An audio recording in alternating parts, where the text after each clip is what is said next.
Sagittarius, I'm so glad you came. It's time for your October Tarotscope.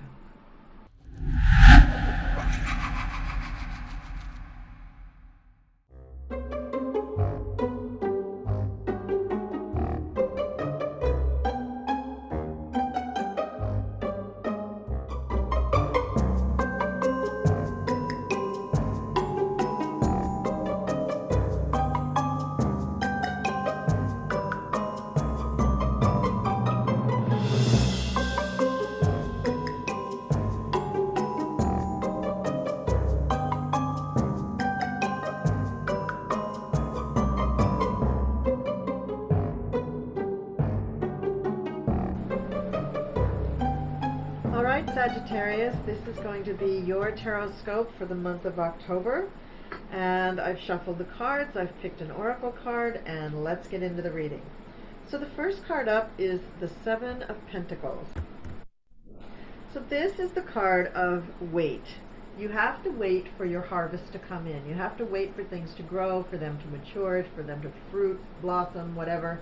So you may be feeling impatient, Sagittarius, at the beginning of the month. And I know impatience is kind of your middle name, you and Aries. You want things to get going, your fire signs, and it's difficult for you to just sit there and wait for things. But wait you must.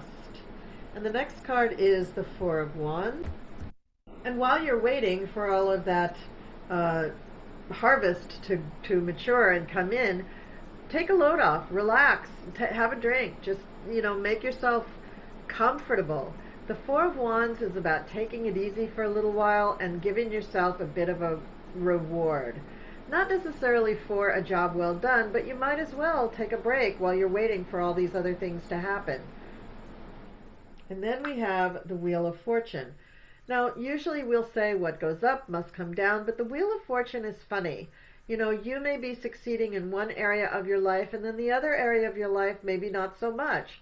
So the Wheel of Fortune is not always handing out the goodies evenly. The Wheel of Fortune is the Wheel of Fate, but it also coincides with the choices that you have made in life. So if you've been making some good choices but felt like the odds were against you, suddenly the odds will be with you. So watch for that change in destiny in the first week in October, Sagittarius. And then at the top of the second week, we're going to have Death and the Tower. So these are big cards. I want to take my time with the interpretations of these cards. Now, this means an unavoidable ending, a loss, necessary change. It does not mean physical death usually, but something that has gone past its usefulness and needs to be gotten rid of. The Death card may seem grim, but the message is actually a positive one. This ending is necessary in order to make a fresh beginning. So don't look at this as a punishment. It really isn't a punishment. This is really a card saying something needs to be thrown out, something needs to be ended, and then you can move on to something better. And then we have the Tower, also a card that people usually fear. But the Tower is about repression, breaking the mold, questioning convention. So this is saying that it's time for you to look at things differently. It's time for you to see if the way you're doing things can be done in a different way. And maybe you believe things that are different. Maybe you were raised doing things one way, but really that is not in line with who you are now, who you have become. So if you question the status quo, if you question the convention that is in front of you and come up with your own way of doing things, that is a Tower moment. That is shifting the paradigm. So you throw something out that's no longer valid or useful, and then you shift the paradigm so that you can work things the way that it makes sense for your life now. And Sag, this should make sense to you because you're all about doing the new, the different, running off in a new direction to learn something new, to see something new. So the Tower shouldn't be a big scary moment for you, neither should the Death card. And then we have the Queen of Wands.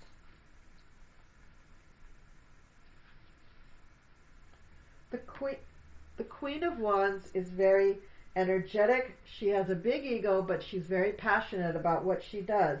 and she can be a drama queen. Her personality is really big. She's very attentive. She knows what's going on in her own realm, whether she's a boss or just a housewife, whether she's a boss or she runs her own household. But she finds time and energy to take care of herself. So she doesn't just take care of other people. She takes care of herself, and that way she feeds her creativity. And she's always got fresh ideas to put out there, and that too continues to renew her.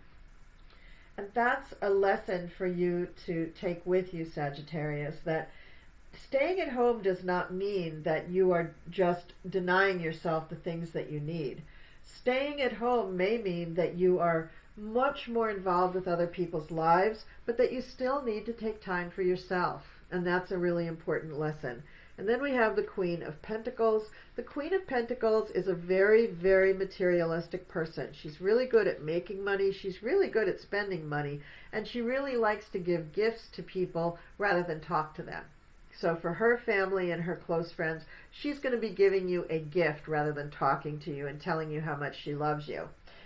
However, she may be a bit transactional, and if you are a close friend, make no mistake, anytime that she does something for you, she's expecting something in return.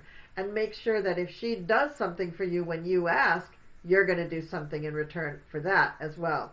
She doesn't give out favors for nothing. It's got to be a transaction. But she is very generous with the people that she loves. And also, relationships, like friendships, tend to be like investments. If they're not paying off, she's going to bow out. She's not going to be a part of it anymore. So this person is a bit transactional and may not really be your cup of tea, Sagittarius. You can become, or maybe you are, the Queen of Wands already. But the Queen of Pentacles is a friend, and this may not be somebody that you particularly love having in your life, so maybe you are letting her go as well. The Five of Cups is the next card that we have. And this is a card of loss, pessimism, grief, closure. So there's something that has been lost here, something that has been ruined that you are upset about. If you can focus on the things in your life that are still good, if you can focus on the things that are not ruined, or if you can fix this, like say it's a big stain on your brand new chair, if you can fix it, if you can remove the stain, then no harm, no foul, then nothing is bad. But if you really want to focus on the negative, you're going to be spending a lot of energy on that negative thing. And just like the Queen of Pentacles, you're being transactional. And I don't really think that that's the way that you do things, Sag. And then we have the Eight of Pentacles followed by the Star. So the Eight of Pentacles is when you get a stroke of genius, a stroke of inspiration, a stroke of creativity. The muse hits you. So Sag, you're going to have a big breakthrough with whatever it is that you're trying to create in the third week. And could this be also coinciding with when your harvest finally comes in? You just needed to wait a couple of weeks. So with that big breakthrough and everything happening for you creatively, then you have the Star. And the Star recognizes that you are the star. You're the person in the center that everybody thinks is the best and the most creative and the most wonderful and yada yada. And you love this. You love feeling like you're the center of attention, especially for something that you make creatively. And that's what's going to be happening, Sagittarius. And then we have the Moon. And the Moon is saying that you have great instincts, great intuition. Your dreams are going to be really, really important to you. And while you're resting, your dream time is giving you lots and lots of information. So pay attention to your dreams and your instincts. Maybe keep a journal this month. This is also going to be coinciding with the time of the solar eclipse in Scorpio, which is on the 25th of October. So this is going to be more in this part of the reading, but pay attention to what's going on, Sagittarius, because you may have planets or points in your chart that are sensitive to the eclipse. Be sure to see my video about the eclipse so that you can figure that out. And the Moon is telling you that you're going to have lots and lots of very interesting dreams right now, especially around the time of the eclipse. So pay attention and try to write them down. And the final card is the Four of Pentacles. So you started with a pentacle, you end with a pentacle, and your big card, you have the Queen of Pentacles and the Eight of Pentacles. So pentacles are kind of a highlight here. So you are thinking about money this month, Sagittarius, and you are trying to make more, which is why you want your harvest to come in and why you're so excited about this stroke of inspiration that you get in the third week. But let's find out what's going on with the Four of Pentacles.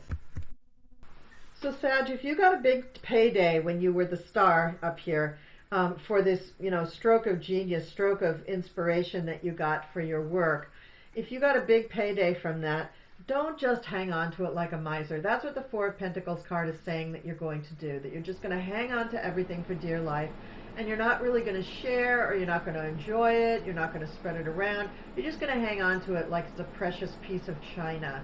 And that's really not the point here, Sag. And you know that, and I'm kind of surprised that this card came out for you, but it really did. And, in some ways, maybe you're hanging on to other things too, because your oracle card is release. And I just read about this card because this is the same oracle card that Leo got. So very interesting, Sag. You got the exact same oracle card as Leo. Anyway, let's read this from the guidebook so I don't miss anything. Let it go. It is time to release anything that does not serve you. Old negative habits do not engage you anymore, as the payoff is not enough. You are ready to make room for bigger, brighter, more aligned things. Say to yourself, I freely release what I no longer need. There is a payoff if we decide to finally release something we no longer need. The payoff is as individual as you are, but there will be a universal feeling of making space for something new. The secret to effectively releasing what no longer serves you is, in fact, knowing that the payoff will indeed be worth it, which makes it super important to know what that positive payoff may be. For example, giving up a habit such as smoking, which we know is detrimental to your body in that it is cancer-causing, among many other nasty things, has payoffs. What the most important payoff is for you may be different for someone else who is giving up the habit, but it needs to be clear in your mind, body and spirit.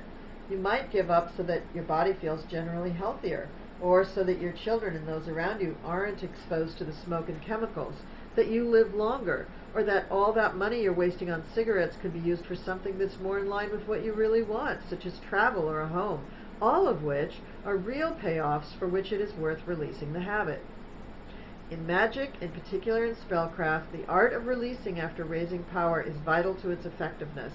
Should we raise power without sending it out to the universe or deities in a focused way, it remains stagnant or stuck. This can cause us to feel overwhelmed. Now, the stone that goes along with this is smoky quartz. So release, release, release, and this all has to do with that solar eclipse that's coming up on October 25th. Eclipses make you release things, and especially solar eclipses kind of force you to just allow that thing to go, even if you don't want to, even if you don't think you can. So, Sag, I really want you to look into my video about the solar eclipse. It's really going to be important for you. There's something there that you really need to release. It also is going to impact what's happening here with this Death card and the Tower card, and that is going to turn this from being a, oh, I'm not quite so sure month to, oh my God, that was one of the best things I ever did. So don't fight it. Allow things to go. Let whatever it is be released, and go for it. Go for it, Sag. Don't be afraid. Just allow it to happen. Allow things to happen. Trust the universe. So thank you so much for watching the video. I love doing these videos, and I really appreciate you staying all the way to the end. Thank you for liking, sharing, and subscribing. It helps the channel out so much when you do those things.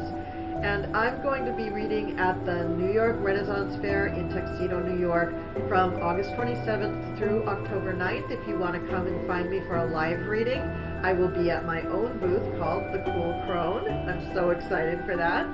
And the readings there are going to be about half price from what I usually charge. Now, if you go to my website, thecoolcrone.com, you will see a little pop-up that tells you about the fair and gives you some of the details about it. You can also book a reading with me, not for the Renaissance Fair, but for 2 other fairs that I'm doing. on October 15th and 16th, the weekend after the Renaissance Fair closes. And for those readings, you can make an appointment online and even pay online, and then you won't be locked out of a reading, because in those single-day fairs, the readings, my appointment book fills up very quickly, and I wouldn't want you to go away without getting a reading. Those readings, like I said, are about half of what I charge for a normal reading, so if you want to get a quick reading from me, that's the way to do it. If you want just a normal reading, a longer reading of astrology or cards, please go to the Book Now button on my website, thecoolcrone.com, and go ahead and book an appointment. I'd love to meet you. I love doing the readings live over Zoom, and it just makes me happy to give the readings. So, have a wonderful month of October, Sagittarius. You have a lot of things to deal with, especially this release, and these cards are so dynamic. Be sure to watch that solar eclipse video of mine so that you know how to deal with the eclipse. And in the meantime, I'll say best of luck with everything, Sag, and I will see you next time.